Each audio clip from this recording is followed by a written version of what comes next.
The following is a presentation of DangerZone Productions.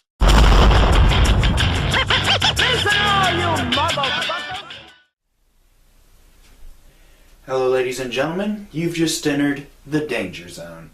I am of course Danny South. What can I say about cinematic badasses? Well, for starters, we can ask the question, what exactly is it that qualifies a character as a badass? All kinds of different people have their perspective and different views on what makes somebody just an unbelievable badass. And I'm no different. My personal take on the term badass would be somebody who, just when they walk into a room, you're just like, it's about to get real. And that is why I'm counting down my picks for top 10 total cinematic badasses.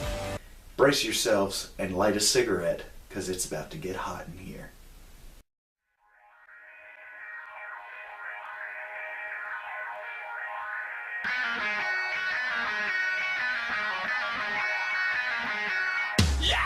Number 10.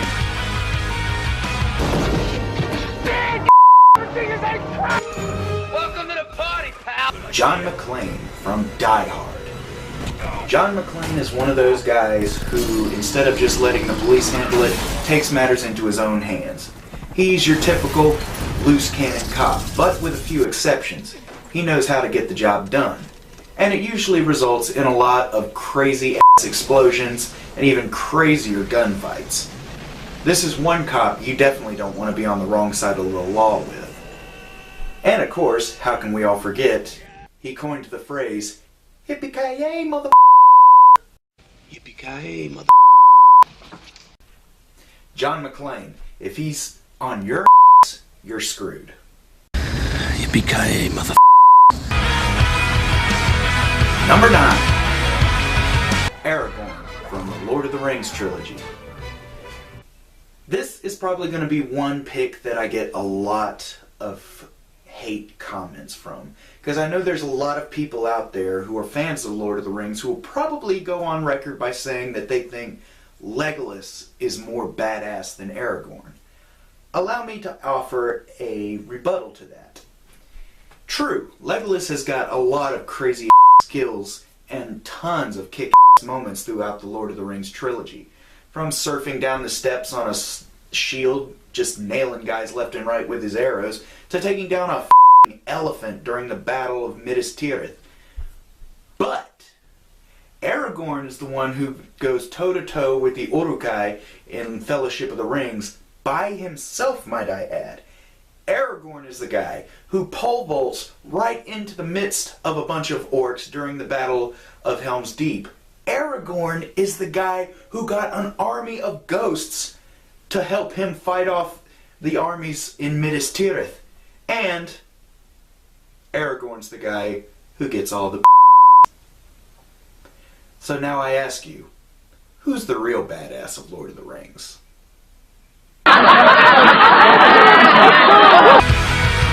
Number 8. Tallahassee from Zombieland. This guy,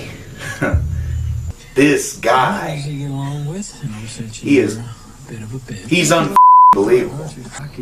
Tallahassee is by far one of the coolest guys I've ever seen in a zombie movie. And considering the number of zombie movies I have on my shelf back here, that's saying a lot.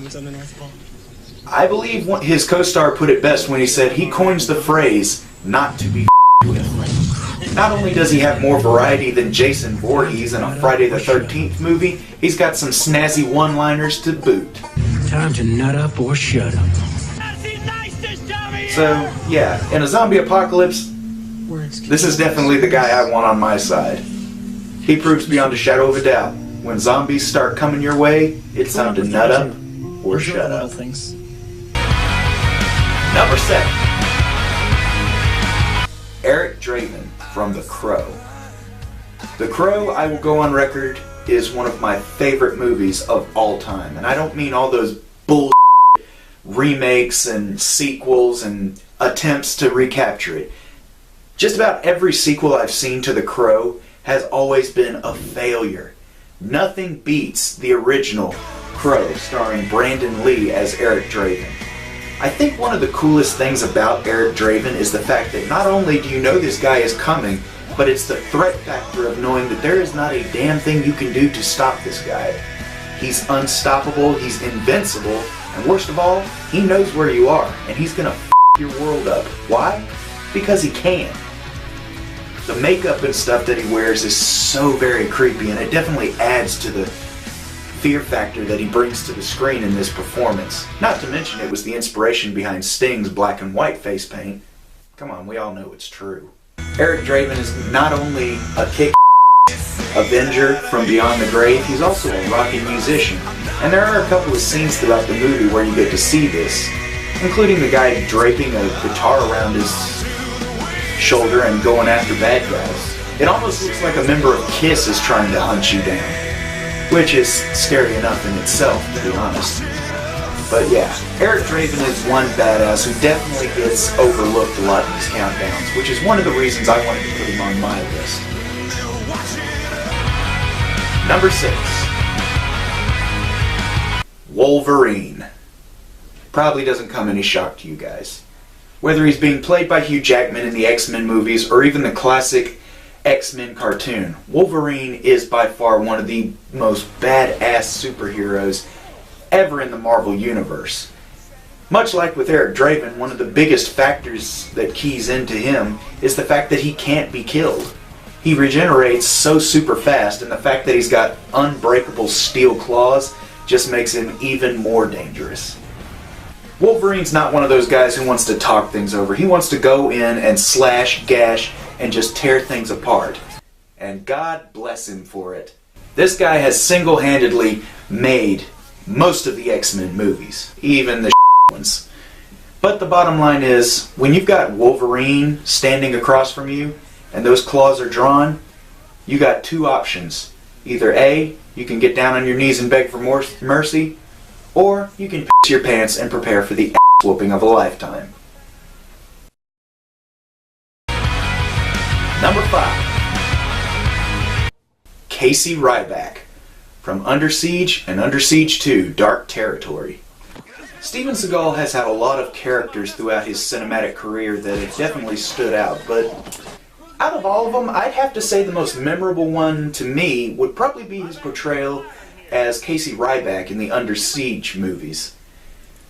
Mainly because when you first see this guy, you don't really think that much of him. I mean, yeah, he can throw some knives, but at the end of the day, he's a cook. How dangerous can a cook be? Then the hits the fan, and you find out just how dangerous a cook can be. This guy starts slashing guys left and right with knives, blowing their heads off with guns, even creating explosives out of normal mundane items. He's the original do-it-yourself kick. You have faith. And the best part of all is, when Under Siege 2 came out, they kept that level of kick-ness too. And the fact that Steven always has this kind of easy-going flow to him whenever he's playing this character just makes him even more of a badass. Like, he knows he's gonna you up, and there's nothing you can do about it, so he's not even worried. Even when he gets shot in Under Siege 2, he's just like, huh, you call this getting shot? This isn't getting shot, this ain't nothing. How many action stars actually do that? Get shot and be like, puh, you call that a gunshot? Nobody beats me in the kitchen. Number 4. Indiana Jones. Guys, when I was a kid, I freaking idolized Indiana Jones. I must have watched every single one of the original Indiana Jones trilogy at least 50 times from the time I was 8 years old, from the time I was 10. And let's face it, those of us who were fans of Indiana Jones, who didn't put on a hat and take a jump rope outside pretending they were questing for ancient artifacts and running away from a big freaking boulder? Indiana Jones has had so many memorable moments, and not counting the more recent ones. He's one guy who is willing to do whatever it takes to make sure that an artifact is not just enjoyed by one, but enjoyed by many. He's had so many wild adventures, and there's even rumors going around that there's going to be a 5th installment to the Indiana Jones series. Let's just hope it's a little bit better than Kingdom of the Crystal Skull. Number 3. Machete. Machete is probably one of Danny Trejo's most memorable roles, mainly because it's one of the first times in cinema, or at least movies that got a cinematic release, in which Danny Trejo, instead of having a walk-on role or playing a minor part in it, is actually the main character of a movie. Some people would argue that Danny Trejo doesn't have much of a screen presence. Well, I beg to differ. He's definitely one of my favorite actors, and this movie is one of the reasons why. There is so much gore in this movie, but you know what? We don't care, because it's so fun to watch. Just seeing all these incredibly unbelievable things that he does. One of my favorite, most unbelievable moments from the original Machete movie is when he rips the dude's intestines out and uses it to just swing himself to another floor of the hospital. I mean, come on. We all know that's not freaking possible. At least I don't think it is. But we don't care, because it's awesome and it kicks. So of course we're going to excuse unbelievable things that defy the laws of science and nature. Why? Because he's freaking Machete, and he'll you up. Number 2. Burt Gummer from the Tremors series. You guys have probably already heard me sing praises about Burt in my previous Tremors review of the original movie and the sequel. But, you know, the thing is, even throughout those sequels, Burt has always been, and probably always will be, considered an underdog in the horror movie genre.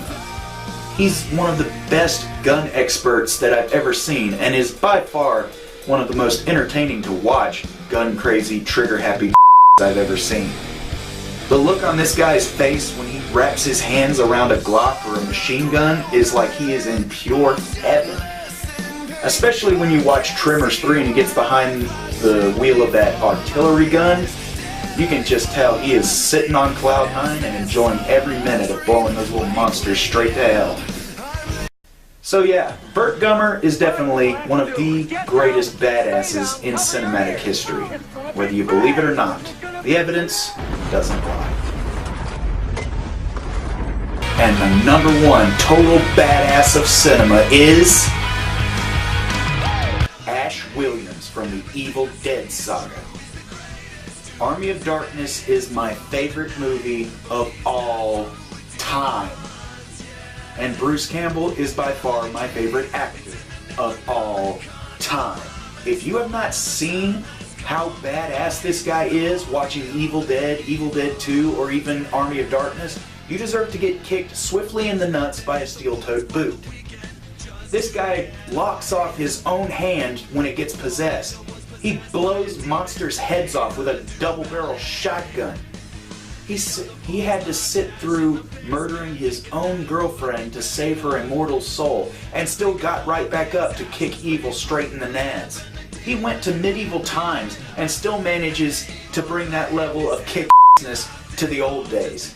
Anytime you see any movie that's got Bruce Campbell in it, whether he's playing Ash Williams or not, you just can't help but sit there on the edge of your seat wanting to see what he's going to do next. Ash Williams is by far Bruce's best acting role ever. It's what personified him as an underground B-movie superstar. And no doubt it'll be remembered long after he's gone. Ash Williams is by far Bruce Campbell's shot at immortality. And this guy most definitely will never forget this character or this role.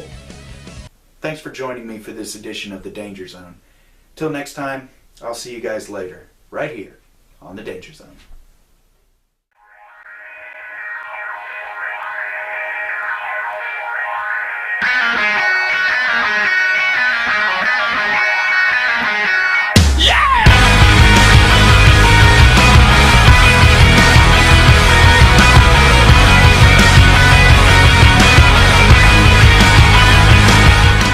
Time to nut up or shut up.